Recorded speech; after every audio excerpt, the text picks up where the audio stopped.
नमस्ते सर्वांना. बघा, एकापेक्षा जास्त ब्लाऊज जर एकाच कस्टमरचे असतील तर ते कसे कटिंग करायचे बघा. नमस्ते सर्वांना. बघा, एका वेळी 4-4, 5-5 ब्लाऊज कटिंग करावे लागतात. तर हे 4 ब्लाऊज आहेत, अस्तर आहेत हे. तर अगोदरच एक अस्तरचं कटिंग करून ठेवलेलं आहे आणि ते कटिंग या 4 ब्लाऊजवरती ठेवलेलं आहे. म्हणजे 5 ब्लाऊज एका वेळी कटिंग करावे लागतात. तर बघा, हे असं एकावर एक ठेवून कटिंग करून हे वेगवेगळे करून ठेवायला लागतात अस्तर, आणि त्याच्यावर ब्लाऊज पीस नंतर एक एक लागेल तसं कटिंग करायचं. बघा, मला हे रात्रीचं कटिंग करून ठेवावं लागतं, तरच शॉपमध्ये मी शिवू शकते.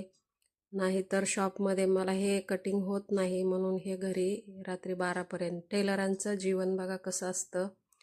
रात्रीचा दिवस आणि दिवसाची रात्र करावी लागते, तरच हा बिझनेस होतो.